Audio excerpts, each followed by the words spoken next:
warahmatullahi wabarakatuh. Perkenalkan, nama saya Raditya Kurniawan dengan NPM 013. Dan saya Asrumati dengan NPM 007. Saya Armadani Wulandari dengan NPM 033. Dan saya Siti Komaria dengan NPM 002. Kami di sini akan menjelaskan fungsi penawaran dan permintaan ST Jumbo Kota Bandar Lampung.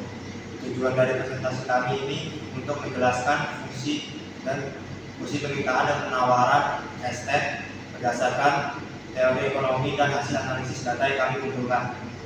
Baiklah, di sini saya akan menjelaskan tentang latar belakang dan juga tujuannya. Nah, alasan kami memilih topik tentang ST Jumbo adalah karena minuman ini sangat populer di berbagai kalangan, terutama di kalangan pelajar dan juga mahasiswa. ST Jumbo juga merupakan produk yang banyak dijual di warung, kafe, dan stand minuman, sehingga memiliki tingkat permintaan yang tinggi dan bersaing dengan produk minuman lain seperti kopi dan juga jus. Selain itu, harga es teh jumbo cenderung berubah-ubah tergantung pada harga bahan baku seperti teh dan juga gula. Hal ini membuat menarik untuk dianalisis bagaimana perubahan harga, pendapatan, dan faktor lain memengaruhi permintaan dan penawaran es teh jumbo. Tujuan dari analisis ini sendiri adalah untuk membentuk fungsi permintaan dan penawaran secara matematis, serta menjelaskan faktor-faktor yang memengaruhi keduanya. Selain itu juga untuk mengetahui harga keseimbangan pasar bagi produk es teh jumbo. Nah, pada slide ini dapat dilihat grafik tren harga dan penjualan es teh jumbo di Kota Bandar Lampung selama beberapa bulan terakhir yang menunjukkan adanya fluktuasi antara harga dan jumlah terjual. Nah, bisa dilihat dari grafik tren konsumsinya. Nah, ini dia. Oke, lanjut. Nah, di sini juga ada landasan teori, yaitu pengertian fungsi permintaan. Fungsi permintaan adalah hubungan matematis yang menunjukkan keterkaitan antara jumlah barang yang diminta atau KIDE dengan faktor-faktor yang mempengaruhinya, terutama harga barang itu sendiri. Nah, secara sederhana, fungsi permintaan menggambarkan berapa banyak barang atau jasa yang akan dibeli konsumen pada berbagai tingkat harga. Baik, di sini ada hukum permintaan dan bentuk matematis umum. Nah, fungsi permintaannya itu seperti ini ya guys. KIDE sama dengan A dikurang BP ditambah CY dikurang DPS. Nah, KIDE sendiri yaitu jumlah permintaan, sedangkan P harga es teh jumbo, Y yaitu pendapatan konsumen, PS sendiri adalah harga barang substitusi. Nah, di sini juga ada penjelasan makna variabelnya, yaitu KIDE, quantity demand, yang itu berarti jumlah barang yang diminta oleh konsumen pada suatu tingkat harga tertentu. Nah, contohnya itu bisa kayak jika harga turun, KIDE biasanya naik karena hukum permintaan. Yang kedua yaitu P atau price. Nah, ini itu berarti harga barang per unit yang berlaku di pasar. Nah, P juga berpengaruh langsung terhadap KIDE, semakin tinggi P, semakin sedikit jumlah yang diminta. Selanjutnya yang ketiga yaitu Y atau income atau kayak pendapatan gitu ya. Nah, ini tuh berarti pendapatan konsumen atau daya beli masyarakat. Nah, jadi jika Y meningkat, biasanya KIDE juga meningkat, terutama untuk barang normal. Oke, selanjutnya yaitu P atau Price of Other Goods. Nah, ini tuh biasanya ditulis juga sebagai P0 atau P1 ya. Nah, artinya harga barang lain yang berhubungan. Nah, jadi jika barang tersebut substitusi, kenaikan harga barang lain akan menaikkan KIDE barang ini. Nah, jadi jika barang tersebut komplementer, kenaikan harga barang lain justru menurunkan KIDE barang ini. Nah, jadi secara umum, fungsi permintaan bisa ditulis sebagai KIDE sama dengan F buka kurung P, Y, P tutup kurung. Ya, seperti itu. Nah, di sini juga ada grafik hubungan KIDE dan juga P. Bisa dilihat ya guys, bisa dilihat. Nah, oke. Selanjutnya ada hubungan negatif antara harga dan permintaan. Nah, saat harga naik dari 10 ke 20, jumlah yang diminta turun dari 50 ke 0. Nah, inilah hubungan negatif antara harga dan juga permintaan. Nah, bisa dilihat ya guys di tabelnya. Oke, sekian dari penjelasan yang saya bacakan tadi. Saya akan mengopernya kepada teman saya. Terima kasih. Saya Astrid Melati akan melanjutkan materi dari Siti. Di sini saya akan menjelaskan tentang metode dan data. Baik, sumber data nyata untuk membentuk fungsi permintaan dan penawaran. Kami menggunakan data nyata dengan observasi langsung penjualan es teh jumbo di kota Bandar Lampung dalam 1 bulan. Variabel di sini, harga dilambangkan dengan P, pendapat dilambangkan dengan Y, harga substitusi dilambangkan dengan PS, dan permintaan dan penawaran dilambangkan dengan QD dan QS. Data mencakup variabel berikut. 1. Harga es teh jumbo dalam rupiah per gelas. 2. Pendapatan konsumen dalam rupiah per bulan. 3. Harga es teh jumbo sebagai barang substitusi. 4. Jumlah permintaan es teh jumbo dalam gelas per hari. 5. Jumlah penawaran oleh pedagang. Dan saya akan melanjutkan materi tentang tabel data permintaan. Di dalam gambar ini terdapat harga, permintaan, dan penawaran. Saya akan melanjutkan satu persatu. Di dalam hukum permintaan, bila harga lebih sedikit atau murah, maka konsumen akan meningkat. Begitu juga dengan sebaliknya. Dan di hukum penawaran, bila harga lebih sedikit, maka produsen akan lebih banyak atau meningkat. Contohnya seperti ini. Di dalam penjualan itu menjual 3.000 es teh per gelas. Di dalam hukum permintaan, jadi tadi yang saya jelaskan, bila harga murah maka konsumen akan naik. Begitu juga sebaliknya.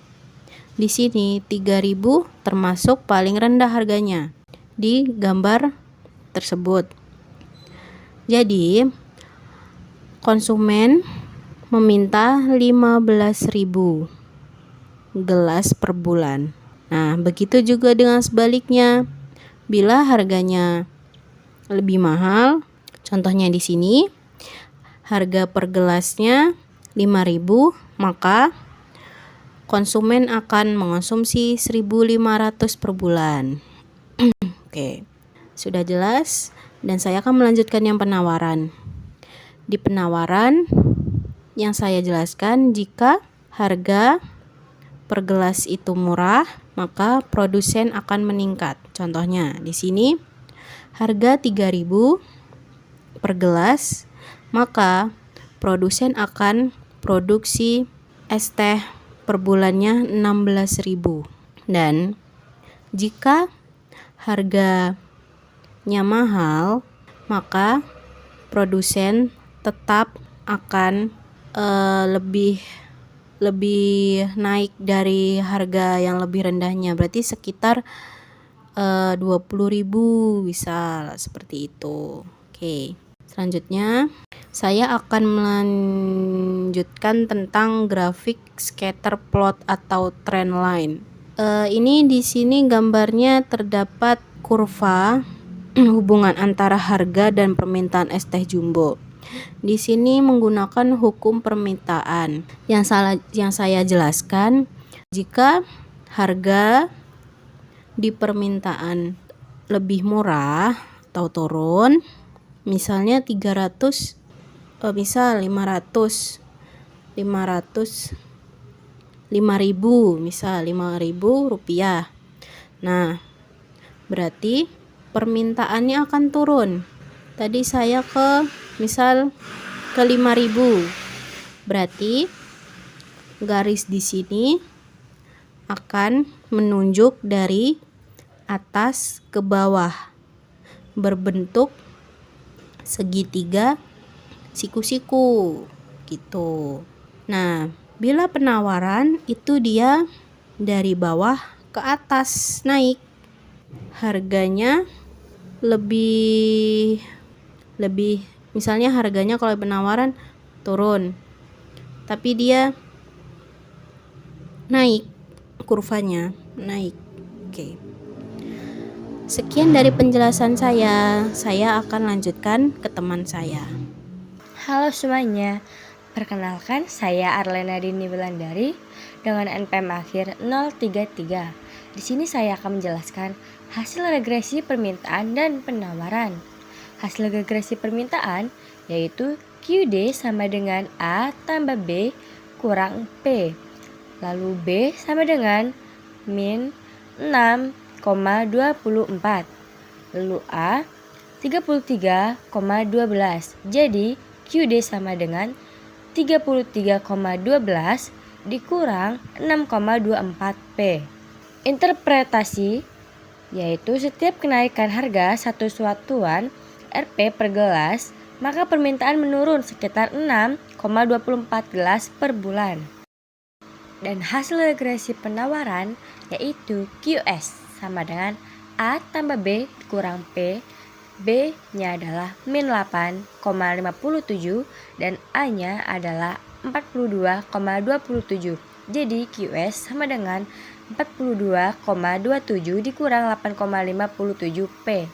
Interpretasi yaitu setiap kenaikan harga satu satuan maka penawaran menurun sekitar 8,57 gelas per bulan. Selanjutnya, hasil fungsi permintaan. Hasil fungsi permintaan yang diperoleh yaitu QD sama dengan 33,12 dikurang 6,24P. Oke, selanjutnya koefisien secara ekonomi. Koefisiennya yaitu 33,12. Angka 33,12 berarti jika harga P sama dengan 0, maka permintaan QD diprediksi 33,12 unit. Ini mencerminkan potensi maksimum permintaan ketika barang diberikan secara gratis atau harga 0, meskipun dalam praktik jarang, harga 0 jarang terjadi. Intersip ini juga mencakup efek semua faktor non-harga yang mempengaruhi permintaan, kecenderungan, preferensi, pendapatan, dan lain-lain yang dianggap konstan dalam model. Baik, slide selanjutnya akan dilanjutkan teman saya yang bernama Randy. Selanjutnya saya akan menjelaskan arti dari koefisien secara ekonomi menurut hasil fungsi permintaan. B. Koefisien min 6,24 berarti kenaikan harga P sebesar satuan menyebabkan penurunan jumlah permintaan QD sebesar 6,24 unit. Karena koefisien negatif, ini sesuai dengan hukum permintaan. Harga naik, jumlah yang diminta turun. Lalu interpretasi tambahan, karena slope min 6,24 tidak 0, maka kurva permintaan miring ke bawah. Lalu elastisitas harga tidak konstan sepanjang kurva linier ini. Meskipun slope tetap min 6,24 dalam satuan unit, persentase perubahan berbeda tergantung pada titik harga dan kuantitas. Misalnya, jika harga sangat rendah atau tinggi, efek absolut perubahan harga akan tetap min 6,24 unit per satuan barang harga. Tetapi persentase dari kuantitas akan berbeda. Intercept 33,12 sebagai jumlah bila harga 0 lebih bersifat teoritis. Dalam realitas barang jarang dijual gratis, jadi angka itu harus dipahami sepanjang titik referensi model. Selanjutnya ada grafik fungsi permintaan sumbu P dan QD.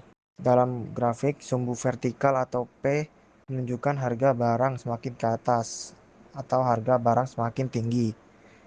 Lalu sumbu horizontal atau QD demand menunjukkan jumlah barang yang diminta oleh konsumen. Semakin ke kanan, jumlah barang yang diminta akan semakin banyak. Lalu ada juga garis miring ke bawah atau D, disebut juga kurva permintaan atau demand curve. Kurva ini menunjukkan hubungan negatif antara harga dan jumlah permintaan. Artinya, jika harga naik dari P3 ke P1, maka jumlah permintaan turun dari Q3 ke Q1. Sebaliknya, jika harga turun dari P1 ke P3, maka jumlah permintaan naik dari Q1 ke Q3.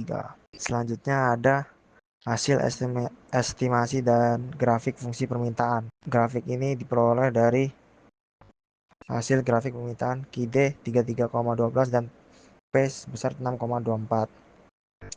Selanjutnya, kesimpulan dan saran.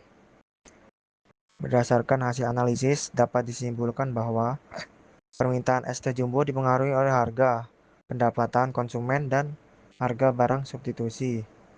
Penawaran es teh jumbo dipengaruhi secara positif oleh harga produk itu sendiri. Permintaan bersifat elastis terhadap harga, sehingga strategi harga sangat menentukan volume penjualan. Lalu saran untuk penjual es teh, sebaiknya menjaga harga tetap stabil dan kompetitif, terutama pada musim panas atau saat permintaan meningkat. Selain itu, promosi dan inovasi rasa juga dapat membantu meningkatkan permintaan di kalangan konsumen muda. Sekian penjelasan dari kelompok kami. Kami akhiri. Wassalamualaikum warahmatullahi wabarakatuh.